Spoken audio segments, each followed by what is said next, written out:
সেদিন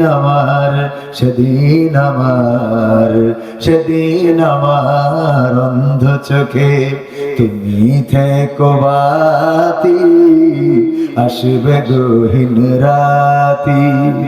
আমার যখন ফুরাবে দিন, আসবে গহীন রাতি। আমার বলে যেদিন কাউকে পাবো না, সেদিন আমার শূন্য হিয়ায় তুমি থেকো সান্ত্বনা, তুমি থেকো সান্ত্বনা। আখির আলো নিভে যেদিন মনে আলো দিয়ে, আসবে না কেউ অন্ধ চোখে একটু আলো নিয়ে। আখির আলো নিভে যেদিন হৃদয়ে আলো দিয়ে, আসবে না কেউ অন্ধ চোখে একটু আলো নিয়ে। সেদিন আমার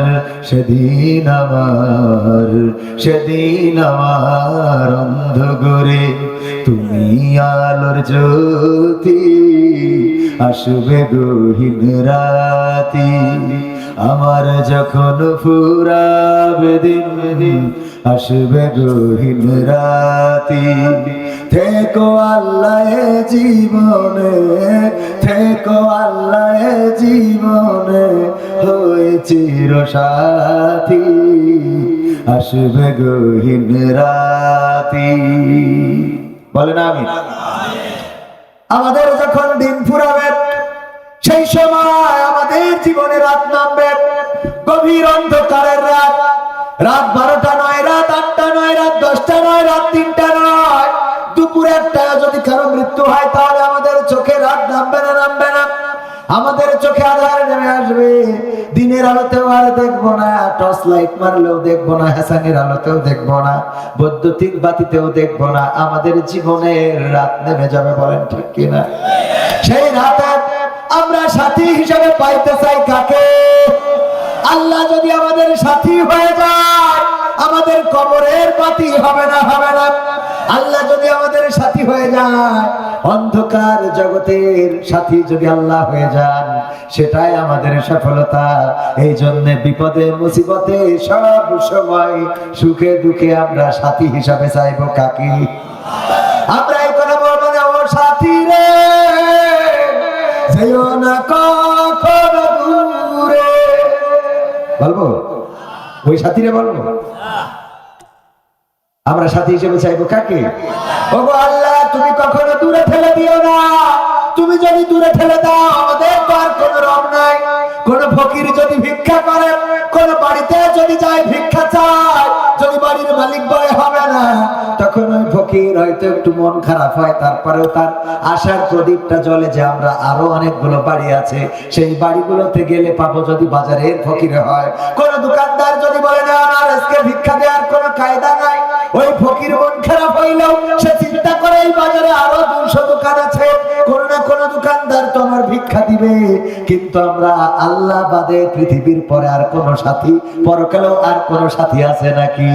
আল্লাহর কাছে যদি আমরা চেয়ে না পাই, আল্লাহ যদি আমাদের না দেন, মাহরুম করে দেন, তাইলে আমাদের আশার প্রদীপ নিভে গেল।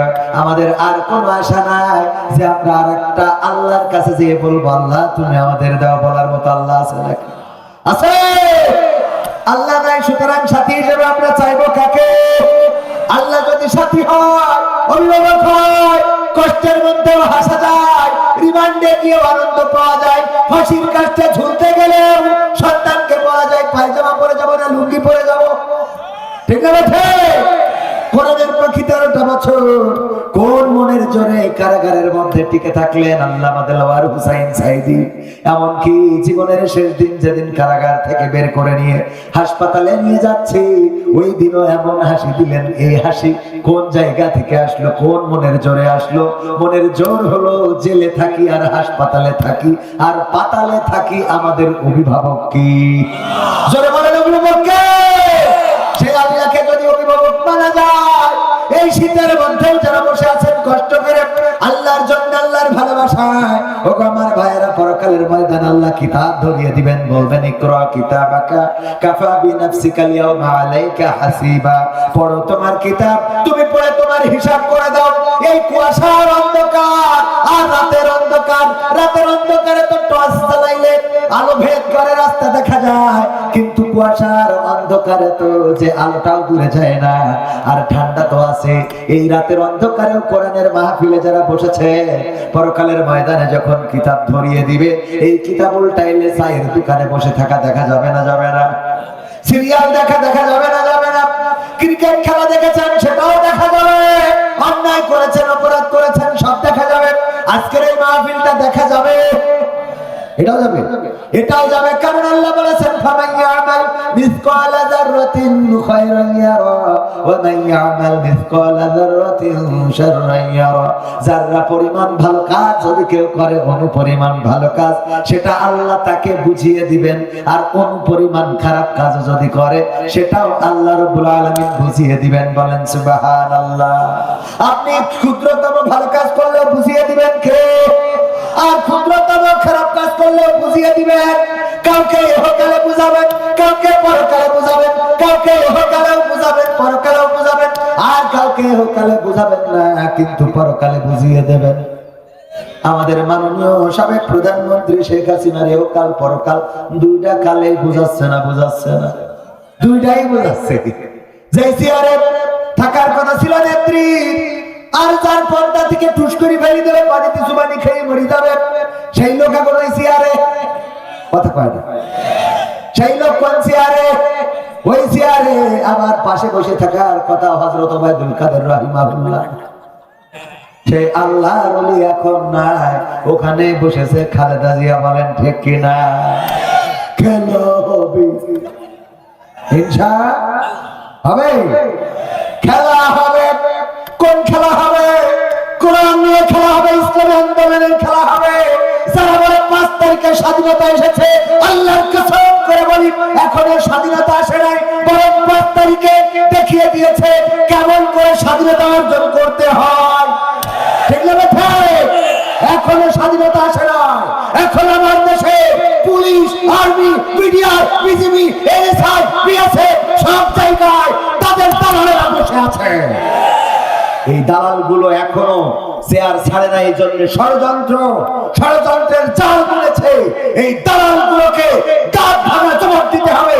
জনগণের টাকায় বেতন দিয়ে জনগণের বুকে গুলি করার সাহস কোথা থেকে পেয়েছে তারা?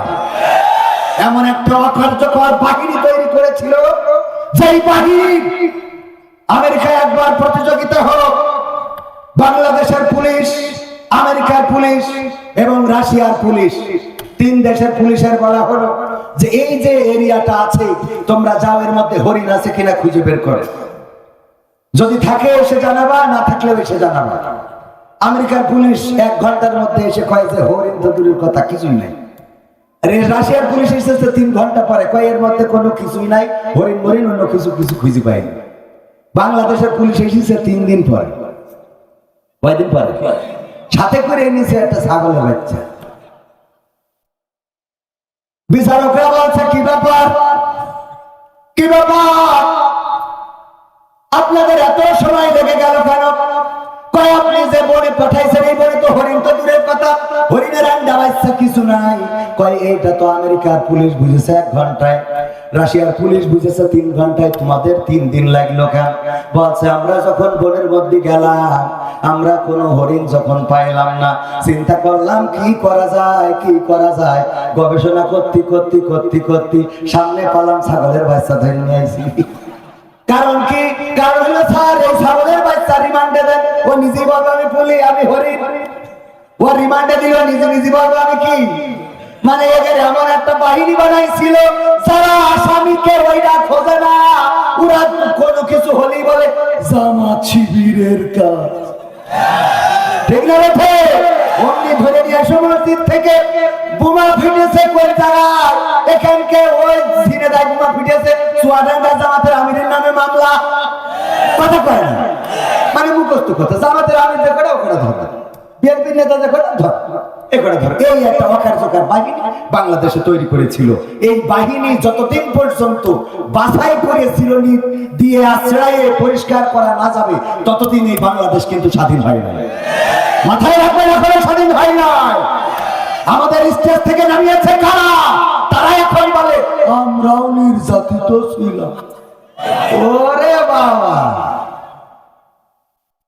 ওরাও নির্যাতিত ছিল। ঠিক বলছি না? ঠিক বলছি ভাইরা। এই জন্য স্বাধীনতা আসে নাই। স্বাধীনতা যদি আসতো এখনো ভারতের দালাল তাদের রয়ে নিযুক্ত পত্রিকা শুধু নয়, সাংবাদিকেরা বাংলাদেশ নিয়ে প্রোপাগান্ডা ছড়াচ্ছে। এই দেশে সংখ্যালঘু নির্যাতনের নামে যেই কথাগুলো বলা হচ্ছে, আল্লাহর কসম করে বলি সংখ্যালঘু নয়, বরং বাংলাদেশে সংখ্যাগরিষ্ঠ নির্যাতন হচ্ছে। ঠিক না বেঠে? প্রমাণ কি দেব? এই বাংলাদেশে ইসলাম প্রচারের জন্য এসেছিলেন বঙ্গবন্ধুর পরিবার। সেই পরিবারের সন্তান শেখ হাসিনা সকালবেলা উঠে আগে জায়নামাজ খোঁজেন, জায়নামাজ খুঁজে ফজরের নামাজ পড়ে তারপর কোরআন তেলাওয়াত করে দিনের শুরু করে। আর এমন আউলিয়ারে আমরা হেলিকপ্টারে করি দাদার দেশে পাঠালাম। কথা কয় না? তাহলে সংখ্যালঘু না সংখ্যাগরিষ্ঠ নির্যাতিত হইল? সংখ্যাগরিষ্ঠ। 2 নম্বর আউলিয়া শামীম ওসমান, হযরত শামীম ওসমান হাফিজাহুল্লাহ। ওরে বাবা, এমন কোন রাত নাই 80-90 রাকাত তাহাজ্জুদ পড়ে না। এই কথা কয় ঠিক না বেঠে? 80-90 রাকাত তাহাজ্জুদ না পড়ে কোনদিন ঘুমাতে যায় না। সেই আউলিয়ারে আমরা বুরকা পরে বিদায় করলাম। 3 নম্বর আউলিয়া সালমান এফ রহমান। কি রহমান? দরবেশ বাবা। ওরে বাবা, কত বড় দাড়ি, জামাতের আমিরের দাড়ি উঠে। কথা কয় এই দরবেশ বাবা এত বড় আউলিয়া, তার দাড়িটা পর্যন্ত রাখতে দিলাম না। দাড়ি পর্যন্ত কাটলো, তাও রক্ষা হলো না। তার আমরা নৌকার মধ্যে ধরে আনলাম নূহ নবীর কিস্তিতে। ঠিক না বেঠে? তাহলে 3 নম্বর আউলিয়া গেল। 4 নম্বর হযরত মাওলানা ওবায়দুল কাদের রাহিমাহুল্লাহ। দেখেন সে যে কোণে আছে, ও বলল পালাবো না, প্রয়োজন হলে ফখরুলের বাসায় গিয়ে উঠবো। ঠাকুর গায়ে বাসা আছে না? আমি ঠাকুর গায়ে খুঁজে দেখি কেন যাই। দেখেন এই 4 নম্বর আউলিয়া, সে যে কোণে আছে, কোণে গেল, এখনো খুঁজে পাওয়া গেল না। আর 5 নম্বর আউলিয়া হযরত মানিকা রহমাতুল্লাহ আলাইহি। দেখেন কত বড় আউলিয়া, মাথায় টুপি, মুখে দাড়ি। এমনকি সে বুঝলো দুনিয়ার সুখ শান্তি হারাম, এই জন্য বাগানে গিয়ে কলা পাতায় শুয়েছিল। ঠিক না বেঠে? এই আউলিয়ার বিসি পর্যন্ত খুলে নিয়েছে। সে অন্যরা তো তাও মেশিন টেশিন রক্ষা করে পিছিয়ে পিছিয়ে। ঠিক না বেঠে? তাহলে এই আউলিয়া সংখ্যালঘু না সংখ্যাগরিষ্ঠ? এরপরে ইনো মেনো বামপন্থী ছিল না বামপন্থী রামপন্থী, তারও আমরা পাগড়ি পরায় ওমরায় পাঠাই দিলাম, ওমরা করে আসলো। এই ওমরা করা ইনো মেনো এখন ডিম খাচ্ছে উপর দেবা নিচে দিয়ে। ঠিক না বেঠিক? সংখ্যালঘু না সংখ্যাগরিষ্ঠ? আরাফাত, ব্যারিস্টার সুমন, সব আপনার ইউনিয়নের চেয়ারম্যান, মেম্বার, এমপি, মন্ত্রী যারা আছে সব পলাতক বিপদে আছে না নাই? কোন হিন্দু পলাতক আছে? তাহলে নির্যাতিত আছে সংখ্যাগরিষ্ঠ না সংখ্যালঘু? তাহলে ভারতে এই কথা বলছে এখানে পাকা একই সহ্য না করে পারা যায়? হ্যাঁ, এই সংখ্যা এখানে নির্যাতিত হচ্ছে কারা? সংখ্যাগরিষ্ঠ। এরপরে দেখেন ওরাই আবার ইসলামের সন্ত্রাসী দিয়ে আমার চট্টগ্রামে সাইফুল ইসলাম আলিফকে হত্যা করা হলো, আমার ভাইকে শহীদ করা হলো, মারল ওরা, মরলাম আমরা। কান্দে ওরা, কান্দে দাদারা। ঠিক না বেঠিক? ঠিক বললাম না বেঠিক বললাম?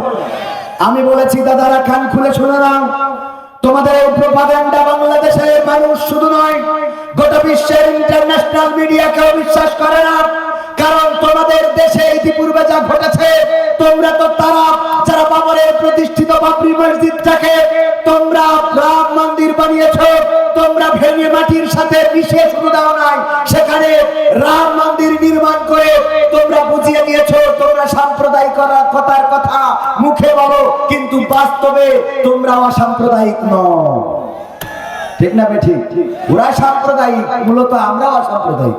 আমাদের হিন্দু বৌদ্ধ খ্রিস্টান, আমাদের তো প্রফেসর মতিয়া রহমান ওম শান্তি নমো নমঃই বসে থেকে কথা কয় না, এই কইছেটা কয় না।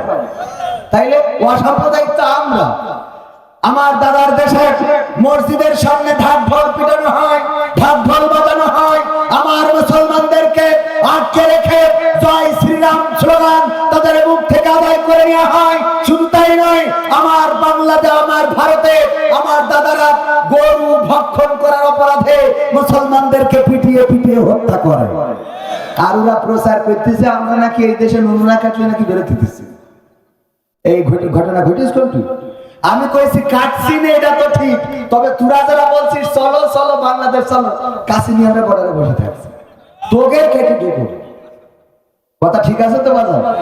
ক্ষমতায় কেউ স্থায়ী হয় না, হোক না সেরে না কিবা হাসিনা, সে আরটা চিরকাল থাকে না।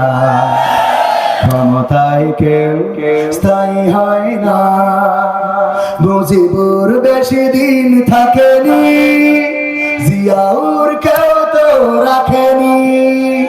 মুজিবুর বেশি দিন থাকেনি, জিয়াউর কেউ তো রাখেনি।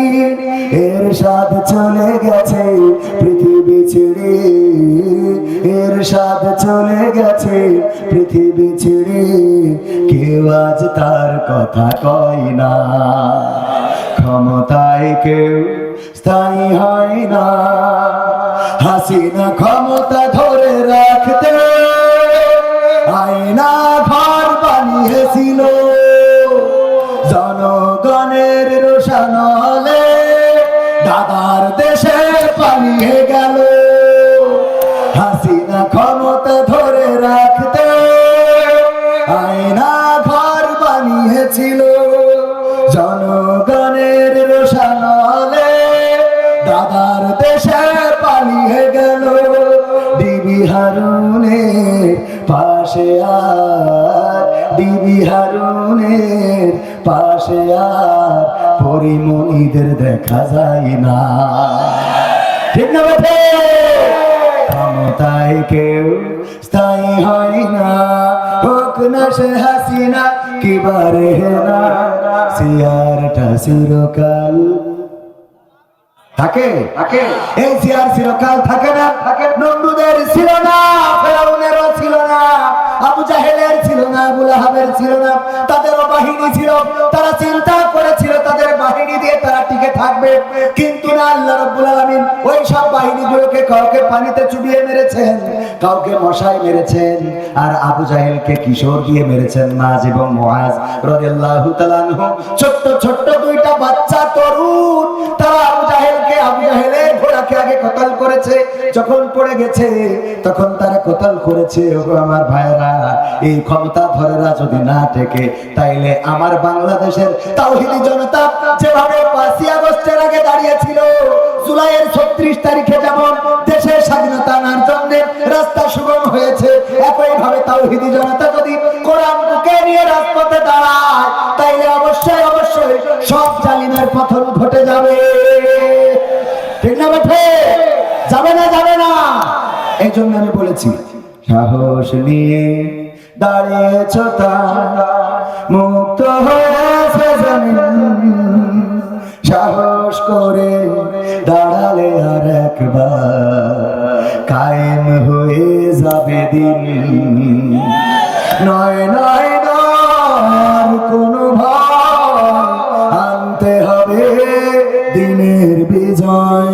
নয় নয় নয় আর কোনো ভয়, আনতে হবে দিনের বিজয়, দিনের বিজয়। যারা ভেবেছিল ছাড়বে না আর ক্ষমতার ওই মাসনদ, দেখেছে তারা রবের পাকড়াও কি করে করে নাস্তানাবুদ। যারা ভেবেছিল ছাড়বে না আর ক্ষমতার ওই মাসনদ, দেখেছে তারা রবের পাকড়াও কি করে করে নাস্তানাবুদ। তাই নয় নয় নয়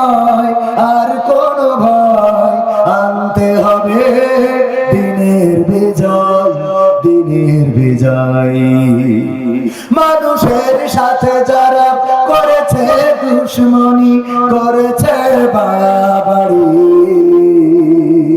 দেশের বুকে তাদের হয়নি তো জায়গা, যেতে হলো মামার বাড়ি। ঠিক না বেঠে?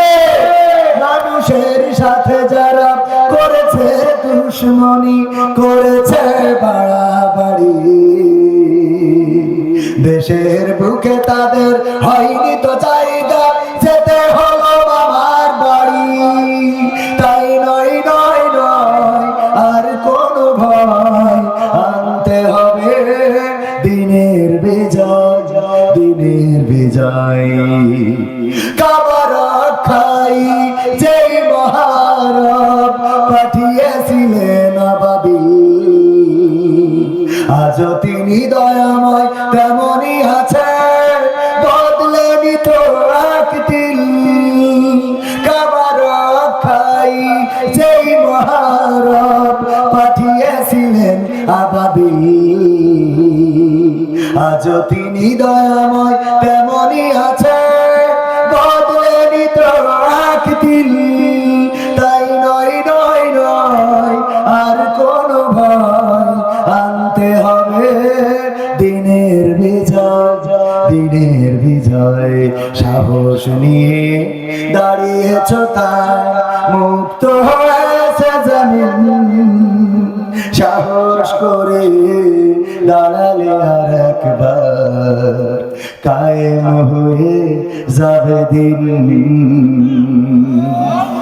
ঠিক না বেঠে? আমার আবু সাইদ দাঁড়ালো, বুকটা পেতে দিল, আর আমার কুলাঙ্গার পুলিশেরা, এখনকার পুলিশের আবার মাইন্ড করার দরকার নেই, ভালো মানুষ, আল্লাহর ওলি পীর সাহেব জাদুটা আছে, এসে বলছে আমরাও নির্যাতিত, অসুবিধা সব নাই, বললাম তোরা খুব ভালো মানুষ, আল্লাহর ওলি সব ফেরেশতা। জনগণের টাকায় বেতন পেয়ে জনগণের শাসন করবা পুলিশ, এটা মানা হবে না। অন্যায় করলে ধরো, তথ্য প্রমাণ থাকলে ধরে নিয়ে যাও, কিন্তু ওই বাড়িতে এসে উপরের থেকে খবরপত্র উপরের থেকে ডেকে পাঠাইছে আপনার জাতি হবে বলে নিয়ে যাবা থানায়, যে জিজ্ঞেস করবো থানা বলে আমরা জানিনি। এই দিন আর এই বাংলাদেশে আসতে দিয়ে আপনারা, ঠিক না? ধরবা, মারবা, গুম করবা, আবার আমরা খুঁজতে গেলে খুঁজেও দিবা না, তোমরা বলবা জানি না। জনগণ মাথার ঘাম পায়ে ফেলে, রিকশার পেডালে পা রেখে, বৃষ্টিতে ভিজে মাথার ঘাম পায়ে ফেলে, শরীরে রক্ত পানি করে, তোমাদের ট্যাক্সের টাকা দিয়ে তোমাদের বেতন নিশ্চিত করে, সেই বেতনের টাকায় তোমার স্ত্রীর শাড়ি হয়, তোমার সন্তান লেখাপড়া করে, তুমি ফুর্তি মারো, মজা মারো, বোতল মারতে পারো, সেই জনগণের কপালে বন্দুক তাক করবা, আমার আবু সাইদের বুকে গুলি ছাড়াবা, আমার মুগ্ধ যখন পানি বিতরণ করবে তার বুক ঝাঁঝরা করে দিবা। বাংলাদেশের জনগণ এটা আর মানবে না, মানবে না, মানবে না বলে ঠিক না?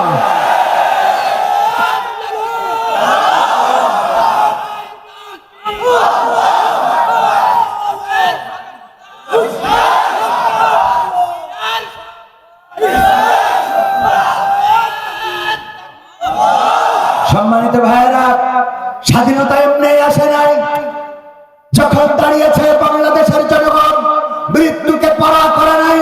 আমার তরুণ, আমার কিশোর, আমার অভিভাবক, আমার বৃদ্ধ বাবা, বৃদ্ধ বনিতা যখন রাজপথে নেমেছে, আমার বোন কত সুন্দর করে বলেছিল পিছনে পুলিশ, সামনে স্বাধীনতা, সুতরাং স্বাধীনতার দিকে এগিয়ে যাব। সেই স্বাধীনতার জন্য আমার বোনেরা রক্ত দিয়েছে, আমার ভাইয়েরা রক্ত দিয়েছে, বন্ধুত্ব বরণ করেছে, শহীদ হয়েছে। সেই বাংলাদেশের জনগণ আর স্বৈরাচারী শাসন মেনে নেবে না। সুতরাং সিঙ্গাপুরের মতো হতে হবে। যারা বলে দেশ এখন সিঙ্গাপুর হয়ে গেছে, দেশ এখন আমেরিকা হয়ে গেছে, আমরা তাদেরকে বলতে চাই এই দেশ সিঙ্গাপুর আমেরিকা বানাবো। সিঙ্গাপুরের পুলিশের আদর্শ হলো জনগণকে স্যার বলা, জনগণকে বলে স্যার কি প্রবলেম বলেন। আমার দেশের কারণ কি? কারণ জনগণের টাকায় তোর বেতন হয়, ওর বস কে? তো স্যার বলবে কাকে? আমার দেশে সেটা চালু করতে হবে। আমার দেশে যখন ফোন দেব, আমার দেশের পুলিশদেরকে আমরা ছাড় বলবো না, বলবো পর পাশ থেকে পুলিশ ফোন ধরে বলবে স্যার কি হেভি করতে পারি বলে। এত সুজা সুজা না করা পর্যন্ত মরতে রাজি আছি না নাই? আমার ছোট ছোট বাচ্চা শিশুরা বললো আমি আবু সাইদ হতে চাই, আমি আবু সাইদ হতে চাই। কোথায় গিয়ে ঠেকেছিল এই বাংলাদেশের মানুষের জুলুম? কোথায় গিয়ে না ঠেকলে ছোট ছোট বাচ্চা যারা শেখ হাসিনা কি খালেদা কি এইটাই বুঝে না, ওদের কাছে যদি জিজ্ঞেস করা হয় তুমি মহিলা না নারী, কয় আমি নারী। এই বাচ্চারা পর্যন্ত রাজপথে এতটুকু বুঝলো যে এরা মানুষই জাত না। ঠিক না বেঠে? আমি মরতে এসেছি, আবু সাইদ বুকটা পেতে দিল আর আপনি গুলি করলেন। এত নিষ্ঠুর আপনি! আপনার ঘরে সন্তান নাই, আপনার আপনার ভাই নাই, আপনার বাড়িতে আপনার আপনজন নাই, এই বুকে গুলি করে আবার গর্ব করে বলেন যারে গুলি করি হেই মরে আর একটা মরে না। ওরে বাবা পিসাই, যারা গুলি করে হেই মরে আরেকটা মরে না। এজন্য খুব দুঃখ। ওর ইচ্ছা ছিল যে একসাথে সব মারি ফেলতে পারত। আমরা মরি যাই চূড়া করে খা। আমরা মরার জন্য প্রস্তুত আছি না নাই? মুসলমান এসেছে লড়াই করার জন্য। মুসলমান শব্দের অর্থ হলো আত্মসমর্পণ করা। সুতরাং আত্মসমর্পণ তো আল্লাহর কাছে করেছি।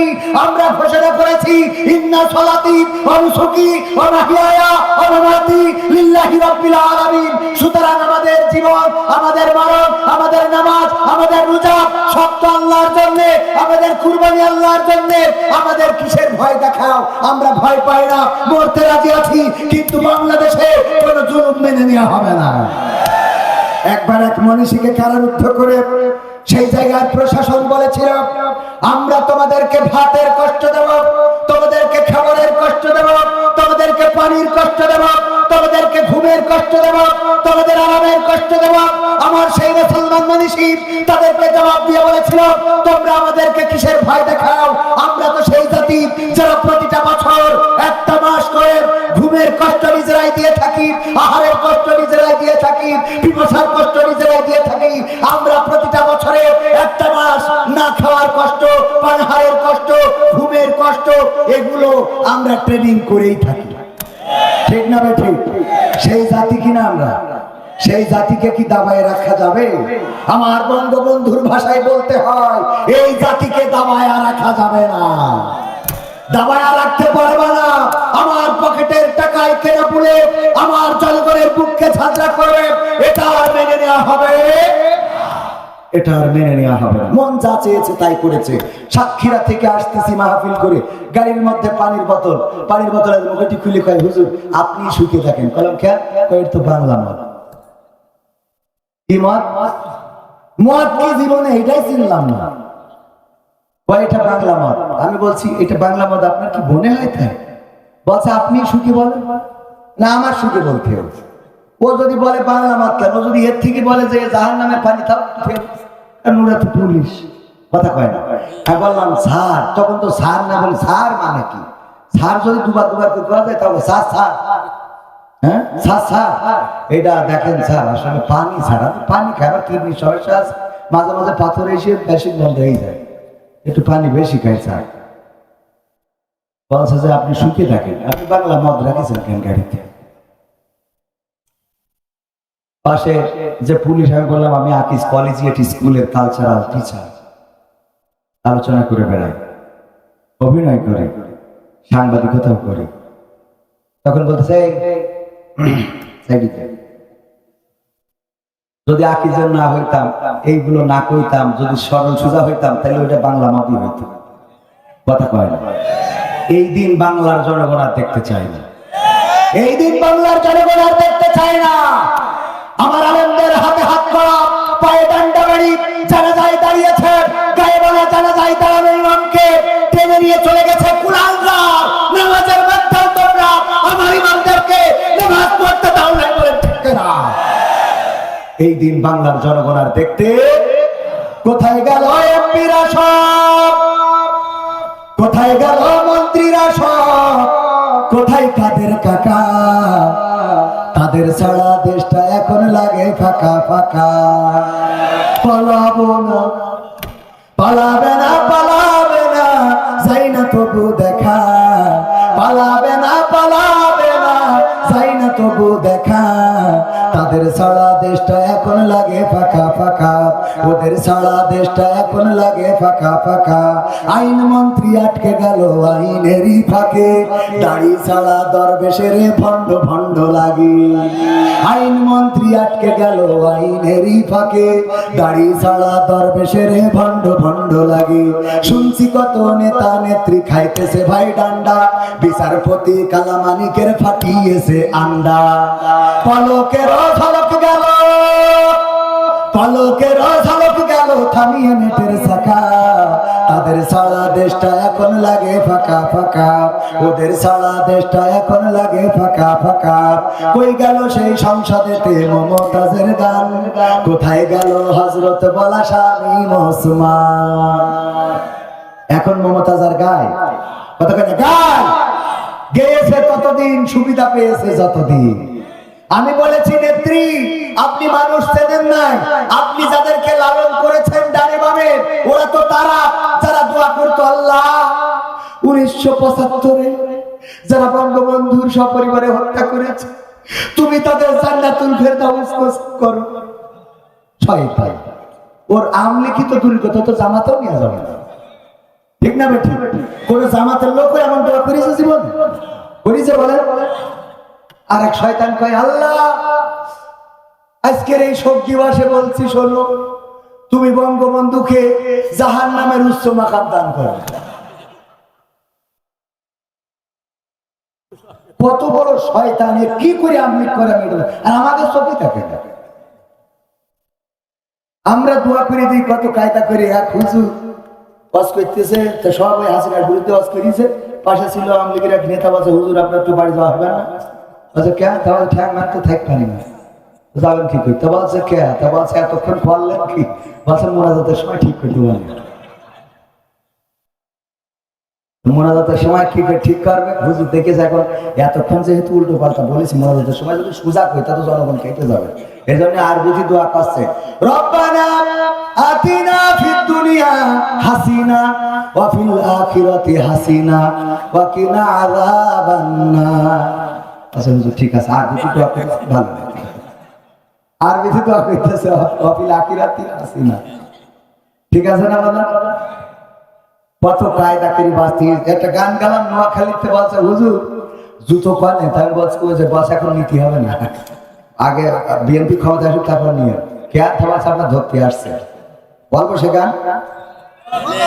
গণতন্ত্র চিনি না আমি, জানি না গণতন্ত্র, গণতন্ত্র দেখিনি আমি, শুনেছি গণতন্ত্র। এই গান গাওয়ার কারণে নোয়াখালীতে জুতো পাইতে টাইম পাইনি, সে পালাইছিল। আল্লাহ জীবন ছিল একটা, আল্লাহর রে এখন একটু গাবো, এখন খেলা হবে মাসুদ ভালো হলে না। গণতন্ত্র চিনি না আমি, জানি না গণতন্ত্র, গণতন্ত্র দেখিনি আমি, শুনেছি গণতন্ত্র, গণতন্ত্র চিনি না আমি, জানি না গণতন্ত্র, গণতন্ত্র দেখিনি আমি, শুনেছি গণতন্ত্র। শুনেছিলাম আমি বাংলাদেশে গণতান্ত্রিক রাজা, যখন যারে মনে চেয়েছে ধরে দিয়েছে সাজা। শুনেছিলাম আমি বাংলাদেশে গণতান্ত্রিক রাজা, যখন যারে মনে চেয়েছে ধরে দিয়েছে সাজা। কাউকে দিয়েছে ফাঁসির দণ্ড, রেখেছে আয়না ঘরে, কাউকে আবার লাশ বানিয়ে ভাসিয়েছে সাগরে। কাউকে দিয়েছে ফাঁসির দণ্ড, রেখেছে আয়না ঘরে, কাউকে আবার লাশ বানিয়ে ভাসিয়েছে সাগরে। করেছে সব কিসের জোরে, ছিল কি দাদার মন্ত্র? কেমন গণতন্ত্র ছিল, কেমন গণতন্ত্র, গণতন্ত্রের আড়ালে ছিল দাদার ষড়যন্ত্র। কেমন গণতন্ত্র ছিল, কেমন গণতন্ত্র, গণতন্ত্রের আড়ালে ছিল মোদির ষড়যন্ত্র। শুনেছি আগে নির্বাচনে লাগতো টাকার নোট, দেখেছি আমি ভোট করিতে লাগেনি কোন ভোট। কথা কয় না লেগেছে? এক চাচা গেছে ভোট দিতে, ফজরের নামাজ পড়ে ভোটের মাঠে গেলি বলছে যে ও চাচা আপনি এই কষ্ট করে আসলেন কেন? তবে বাবু আসলাম কেন, ভোট দিয়ে এই তো আসলাম। ভোট তো সে কখন রওনা দিয়েছে? ভোট পড়ে এই তো রওনা দিয়েছি। বলছে যে আমরা তো সে তাহাজ্জুদ পড়ি কাম খেলিতেছি। আমি তো ফজর পড়ি রওনা দিয়েছি, তাহাজ্জুদ পড়ি কাম সারা। তালি কাকু তুমি একটু নখে কালি লাগাইতা, তাহলে হলি বউ বাবা মাইন্ড করতে পারে, ভোট দিতে পারে। তো কালি লাগাই দিয়ে যখন যাচ্ছে তখন বলছে ও চাচা শোনে, চাষিটা বলে হয়ে গেছে, আবার কষ্ট করে জন্য পাঠায় না। পাশে তোমার চাষির ভোট দিয়ার শেষ, হ্যাঁ হয়ে গেছে। কত বড় নেবো খারাপ গো, কার সাথে সম্পর্ক করেছি, সংসার করেছি, ওর সাথে আমি জান্নাতে যাইতে চাই না। আল্লাহ তুমি বেঈমানের কবরে, বেঈমানের তুমি আল্লাহ জাহান্নামে দিল। ওই ভোটের ওরা বলছে যে কি চাষির সাথে কি খুব বাদাবাদি নাকি? বলছে বাদাবাদি ছিল না বাপু, আজ করতে হলো কেন? বলছে দেখো 12 বছর থেকে মরে গেছে, তা ভোটটা দিয়ে গেছিস তাহলে আমার সাথে একটু দেখা করে যাবে না? বুড়োটা কেমন ভাবে আসি দিন কিভাবে চাই একটু খোঁজটা দিয়ে যায়, ও ভোটটা দিয়েছি হাসিনার মেরে চলে গেছে। সহ্য না করি পারবেন কি করে? শুনেছি আগে নির্বাচনে লাগতো টাকার নোট, দেখেছি আমি ভোট করিতে লাগেনি কোন ভোট। ভোটের আগে পাশ হয়েছে মন্ত্রী মিনিস্টার, লাগেনি মিছিল, লাগেনি মিটিং, লাগেনি তো পোস্টার। নির্বাচন কমিশন ছিল ইন্ডিয়ান গণতন্ত্র, কেমন গণতন্ত্র ছিল, কেমন গণতন্ত্র, গণতন্ত্রের আড়ালে ছিল দাদার ষড়যন্ত্র। কেমন গণতন্ত্র ছিল, কেমন গণতন্ত্র, গণতন্ত্রের আড়ালে ছিল রয়ের ষড়যন্ত্র। বিরোধী দল যারা সংসদে ছিল তারা ছিল পোষা মাইনা, দেশ জলে পুড়ে হয়েছিল ছাই তবুও তো কিছু কয় না। বিরোধী দল যারা সংসদে ছিল তারা ছিল পোষা মাইনা, দেশ জলে পুড়ে হয়েছিল ছাই তবুও তো কিছু কয় না। শাসনে ছিল না সততা নিষ্ঠা, বিচারের ছিল না মান, সংসদে বুঝি তাই শোনা যেত মমতাজের গান। ঠিক না বে ঠিক? ওই যে আগের গানেও কিন্তু এখানে আটকে গেছি, মমতাজের কথা বলতেছে, মনে আছে? আমি বললাম মমতাজ একটা খারাপ বেঈমান অকৃতজ্ঞ স্বার্থপর, যতদিন আমার শেখ হাসিনা খাইলো ততদিন সে গাইলো, যখন খাওয়া বন্ধ হয়ে গেছে তখনই গাওয়া বন্ধ হয়ে গেছে রে। ঠিক না বেঠে? কত গান গাইলো, ওরে ও রিকশাওয়ালা তুই ধীরে ধীরে চালা, তোর সাথে বলবো আমার বুকে কত জ্বালা। বলে না বলে না, ওই রিকশাওয়ালার সাথে জ্বালার কথা কইছে। শেখ হাসিনা এত কিছু খাওয়াইলো, তুই যখন চলে গেছে তখন তার একটু প্রশংসা করবি না? কথা কয় না, অন্তত প্রশংসা না করিস, এতটুকু তো বলা উচিত ছিল। আমার সোনার ময়না পাখি কোন বাদোষে দাদার কাছে গো, আমরা দেশে কেমনে থাকি রে আমার কলজের ময়না পাখি। ঠিক না বেঠে? এইসব গান অন্তত আমরা শিখাই দিচ্ছি, তাও গা, অন্তত গা, সামনে একটু গা, এটা শুনি। গাছে পায়খানা ঘরে যাই, ফাঁকা মাঠে যাই, বাগানে যাই, ও আমার দরদি আগে জানলে, আগে জানলে তোর ভাঙা নৌকায় চড়তাম না, ভাঙা নৌকায় চড়তাম না, এই বিপদে পড়তাম না। ওরে বর্ডারেতে খাইলাম ধরা, পিসিটাও তো পাইলাম না, আগে জানলে, আগে জানলে তোর ভাঙা নৌকায় চড়তাম না। কথা কয় না, গাছে না গাছে না। তাহলে আমরা গানে ফিরে যাই। বিরোধী দল যারা সংসদে ছিল তারা ছিল পোষা ময়না, দেশে জলে পুড়ে হয়েছিল ছাই তবুও তো কিছু কয় না। শাসনে ছিল না সততা নিষ্ঠা, বিচারের ছিল না মান, সংসদে বুঝি তাই শোনা যেত মমতাজের গান। বিরোধী দল নাই, ওটা তো ছিল ডিজিটাল ষড়যন্ত্র। কেমন গণতন্ত্র ছিল, কেমন গণতন্ত্র, গণতন্ত্রের আড়ালে ছিল রয়ের ষড়যন্ত্র। কেমন গণতন্ত্র ছিল, কেমন গণতন্ত্র, গণতন্ত্রের আড়ালে ছিল মোদির ষড়যন্ত্র।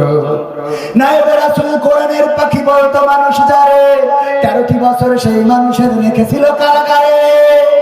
নায়েবে রাসূল কোরআনের পাখি বলতো মানুষ যারে, 13টি বছর সেই মানুষের রেখেছিল কারাগারে।